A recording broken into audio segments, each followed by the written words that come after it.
Una bendición poder saludarte nuevamente a ti que me ves y compartes este segmento. Gracias por estar en sintonía. Mi nombre es Joel Martínez. Siempre comparto este espacio para hablar de liderazgo, de fe, de comunicación, de esperanza, del evangelio, de la motivación, de poder levantarnos, de transformarnos a nosotros mismos a través de la palabra y de que otros sean transformados a través del ejemplo y el modelo que Dios nos permite exhibir en la vida de los que nos rodean, de los que nos ven, en fin, de todo aquel en el cual Dios nos permita sembrar alguna semilla de fe y de esperanza. Gracias por estar aquí nuevamente con nosotros. Liderazgo que transforma es un liderazgo moldeado a la manera del líder siervo. El líder siervo es el modelo implementado por Jesús de Nazaret. Jesús habló en un determinado momento de lo que significa para el ser humano ser flexible a aprender nuevos conceptos, a observar y adquirir nuevos paradigmas que le empoderen, que le apoderen, que le equipen para transformarse en ese líder que el mundo necesita y que busca con ansias. Jesús, en algún momento de los evangelios, como nos cuenta el evangelio de Lucas capítulo 5, se vio en una situación donde su audiencia era amplia y el espacio físico en donde se encontraba para poder dialogar con ellos, impartir su enseñanza, para poder discursar frente a ellos, poder exponer su mensaje, era muy pequeño. Así que Jesús empleó el método de pedirle a un pescador de la zona del lago de Genesaret donde se encontraba, este es el inicio del capítulo 5 del evangelio de Lucas, que le prestara espacio en su barca para él poder subir a ella. Una vez el pescador cede el espacio de su barca para que Jesús suba en ella, Jesús se sienta en la barca del pescador. Y desde la barca sentado, Jesús comienza a dar su discurso hacia la multitud. Un discurso que le entrega vida, esperanza y fe a la gente. Interesante saber que cuando Jesús entra en nuestra vida como seres humanos, hay recursos que son nuestros, hay métodos que nos pertenecen. De hecho, este pescador del que estoy hablando es Simón Pedro, que luego va a experimentar el avivamiento y la explosión más grande de recursos en su vida. Pero momentos antes de que esto suceda, Jesús le está pidiendo espacio en su pequeña empresa, en su pequeña barca.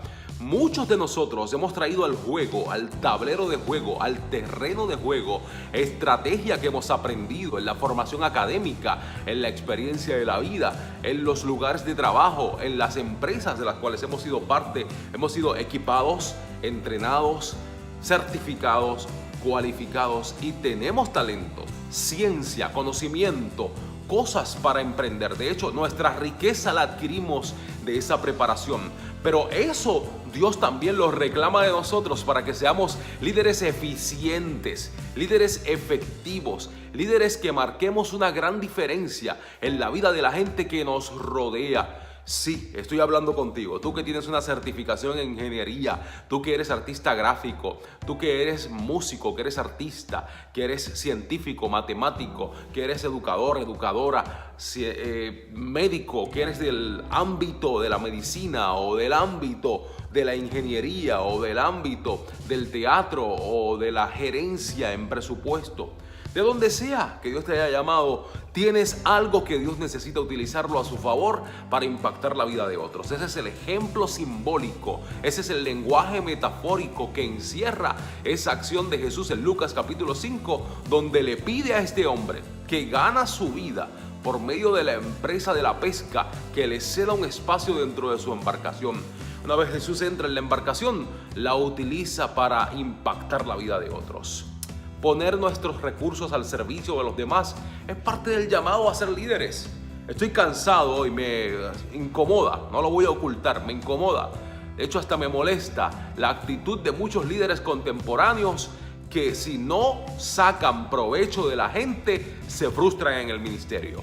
Si no sacan provecho de los recursos que la gente les pueda dar, viven el ministerio frustrado porque no adquieren tanto como adquirían en sus empresas seculares a las cuales pertenecían antes de entrar en el ministerio. Debes corregir tu actitud si me estás viendo a esta hora.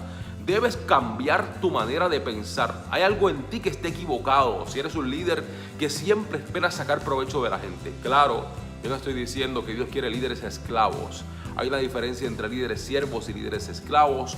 Los líderes tenemos que implementar límites saludables a la hora de servir a la gente, porque tampoco podemos caer en el masoquismo de que seamos todo el tiempo utilizados y maltratados. Pero esa es una línea fina que podemos trazar fácilmente.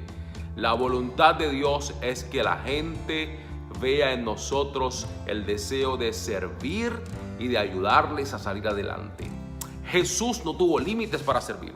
Jesús se inclinó, se enrolló las mangas, se ató la toalla a la cintura y comenzó a lavar los pies polvorientos de todos sus discípulos, aun cuando Pedro protestó la acción de su maestro, porque Jesús lideraba con el ejemplo. Mire qué interesante es este segundo punto.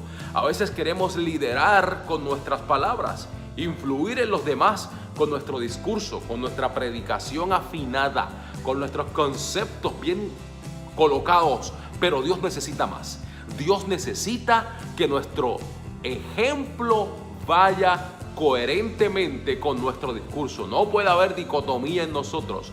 No puede haber en nosotros una enseñanza que vaya en una dirección y una actitud que vaya en la otra dirección. Y la gente está cansada de escuchar líderes que tienen un pico de oro en el púlpito, pero sus acciones los llevan a que la gente no encuentre en ellos el eco de lo que predican en el altar. Y necesitamos comenzar a ser íntegros, que nuestras acciones reflejen lo que decimos, que nuestras acciones no griten más alto que nuestras palabras, que no haya disonancia en nosotros, que empecemos a hacer que la gente crea en un Dios verdadero, porque lo reflejamos no solo en lo que decimos, sino también en lo que hacemos. El liderazgo del servicio requiere compromiso. La gente a veces no va a ser agradecida, pero el desagradecimiento de la gente no determina la pasión con la que servimos. Nosotros servimos apasionadamente porque ya Dios nos amó y nos inspiró a servir, no porque la gente agradezca todo el tiempo de la mejor manera. Hay que aceptar la verdad de que hay desagradecidos entre nosotros. Hay que aceptar la verdad de que la gente no siempre va a pagar con la moneda correcta el servicio que entreguemos, pero Dios no pasa por alto lo que estás haciendo para su reino, para el evangelio y para el servicio de los demás. No te desalientes, no te desanimes al servir, porque Dios no lo pasará por alto y Él paga y paga bien. A veces la gente es malagradecida y la gente no corresponde de la manera correcta a lo que estás haciendo por ellos. Eso no debe pesar en tu ánimo y en tu determinación de servir a los demás. Vuelvo al capítulo 5 de Lucas, porque Jesús continúa su recorrido en ese capítulo, y luego de haber usado por la voluntad del pescador aquella barca, Jesús lo premia. Jesús lleva a Simón Pedro a lo profundo del lago de Genesaret y le regala la pesca milagrosa, la pesca de mayor fruto que él jamás había obtenido en toda su carrera empresarial como pescador de la cooperativa de pescadores del lago de Genesaret en la Galilea de su época. Así que Jesús no solamente recompensa a Pedro llamándolo a ser un pescador de hombres, sino que le deja sustancialmente buena ganancia en una representación económica para él y para su familia, dándole la pesca más grande que él jamás había tenido. Pasado ese episodio, Jesús continúa su recorrido en el capítulo 5 por el borde de las orillas de Capernaum y del lago de Genesaret, y se encuentra con gente que lo necesita. Un leproso le pide ser limpiado y lo limpia. Entra en una casa y un paralítico desea recibir la sanidad. Lo meten por el techo de la casa y Jesús lo mira directamente e inmediatamente le perdona los pecados. Este es un punto importante, porque en el liderazgo de Jesús, Él está al servicio de los que necesitan sanidad. No niega el milagro, no niega el acceso a la transformación, pero más que eso, le hace entender a la gente que más que un milagro que beneficie sus finanzas o su salud o su cuerpo, está el milagro de ser libres del pecado, de la condenación eterna. Así que en el caso del paralítico, que sus amigos se ayudan a entrar por el techo de la casa, Jesús primero perdona sus pecados y lo hace a viva voz, y lo hace reconociendo que la audiencia que tiene frente a él ha cambiado. Qué punto interesante. Ya no son los mismos que estaban frente al lago de Genesaret, la audiencia de Jesús. Dice el texto que maestros de la ley y religiosos de toda la región, de Galilea, de Jerusalén, de Judea, habían venido a escuchar a Jesús, porque su fama se había extendido. Así que Jesús, sabiendo que estos hombres cuestionarían su autoridad, comienza su acción en esta parte del capítulo perdonando pecados, lo que trastorna el entendimiento religioso. Todo el andamiaje religioso de los que veían a Jesús en sus acciones fue trastocado al escuchar que este hombre de Nazaret, este rabí, no solamente venía de hacer milagros, sino que ahora se atrevía a perdonar pecados. No pasa mucho tiempo hasta que lo acusan de ser un blasfemo, pero Jesús, en el momento de la acción, abre los ojos de la gente y les dice: ¿qué es más difícil? ¿Perdonar pecados o que este hombre sea sanado y se levante de su lecho? Pues yo les digo, para que no quede duda, toma tu lecho y anda. Y el hombre al instante se levanta y se va a su casa. Jesús trastornando las ideas, los paradigmas, la preconcepción religiosa de la gente. Y tú eres un líder a quien Dios ha llamado a cambiar el concepto mental religioso de la gente. La gente piensa que las metodologías no cambian y que Dios se encaja en el mismo molde religioso de siempre. Y cuando hablo de moldes religiosos, no hablo de cambiar la esencia de la verdad del Evangelio. Hablo de las metodologías dogmáticas que muchas veces nos han impuesto para trabajar en determinado modelo de liderazgo. Jesús sirvió, pero revolucionó a los que observaban su servicio. Que esas dos cosas convivan en ti: sirviendo a la gente con poder y autoridad y revolucionando. Pero la parte más interesante del capítulo 5 de Lucas viene ahora. Jesús llama a Leví del banco de los tributos. Leví, Mateo, un publicano, un ladrón prácticamente, un hombre que cobraba injustamente los impuestos. Jesús lo llama, él le sigue y Leví decide hacer un banquete al cual el invitado principal es Jesús de Nazaret. Un banquete donde los que componen la audiencia de Jesús, la reunión, no son gente importante o gente de mucho prestigio, son los pecadores de la comarca, son los desprestigiados, es la gente más despreciada de la época por el pueblo y por los religiosos. Con ellos se sienta Jesús a comer. Se sienta con los pecadores, se sienta con los de mala reputación, se sienta a comer y a beber con los que no son bienvenidos en sociedad, con los viles y menospreciados, con los que están en el lodo cenagoso, con los que tienen su pie lejos de la peña alta, con los que han sido sellados y marcados como gente que no tiene oportunidad de movilidad social para restituir sus vidas y que sus pecados sean perdonados.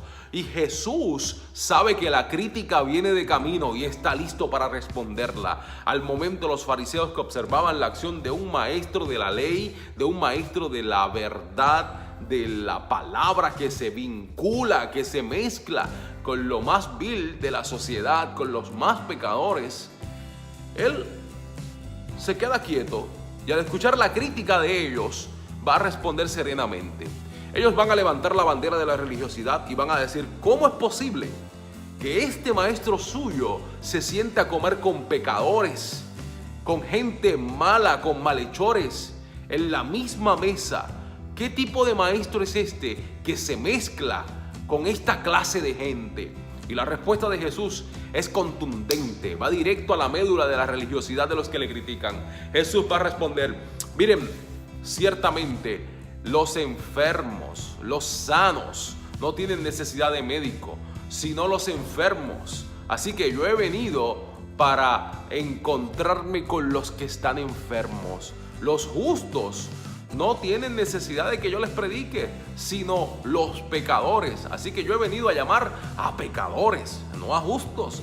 Yo me vinculo con los que están enfermos, con los que necesitan mi sanidad, con los pecadores. Así que los que están sanos no tienen necesidad de médico. Déjenme ir a los que están enfermos por el pecado, a los que están manchados por el dolor. Déjenme ir a las tinieblas, porque yo soy luz. Déjenme ir a la carne que se está pudriendo, porque yo soy sal, preservativo orgánico, que va a impedir que el proceso de putrefacción acabe con la vida de estos que están moribundos. Déjenme ir al lugar donde yo puedo brillar como linaje escogido, como real sacerdocio, como pueblo escogido por Dios. Esa debe ser la actitud que gobierne nuestro liderazgo. No debe haber temor en nosotros de vincularnos con gente que a los ojos de la religión y de la iglesia tradicional son gente descartada, son gente que no tienen oportunidad ninguna, porque la gracia de Dios es inagotable y tú puedes ser como líder la materialización de esa gracia extendida a través de tu mano para restaurar a alguien. Pero la acción no termina ahí. El capítulo 5 continúa un poco más y el maestro de Nazaret va a añadir unas palabras que a mí me encantan y que deben empujarnos a tener expansión en nuestra mentalidad para alcanzar lo nuevo de Dios. Lo que el maestro de Nazaret va a decir a continuación es poderoso.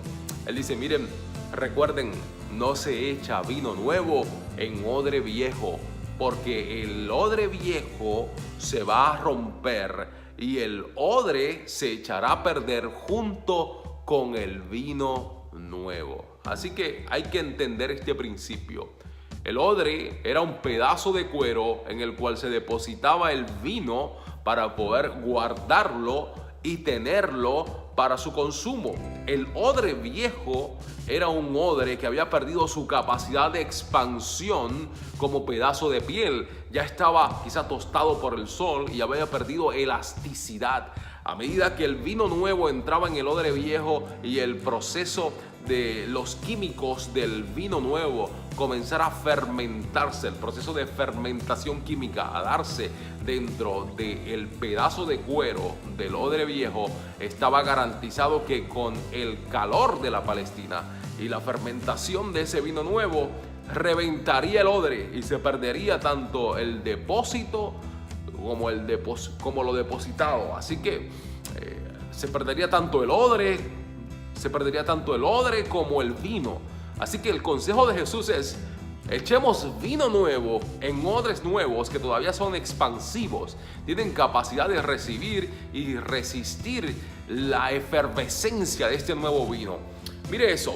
Habla de su mentalidad y de la mentalidad de aquellos hombres. Usted como líder tiene una mente que se expande, que se amplifica para recibir nuevos conceptos. Usted está preparada y preparado para entrar en lo nuevo de Dios, para recibir una enseñanza que le empuje a desaprender cosas que en algún momento aprendió, a deconstruir conceptos que en algún momento le formaron su mentalidad de liderazgo. Pues yo hoy le invito a que haga como en el caso de Jesús con los líderes religiosos de su época.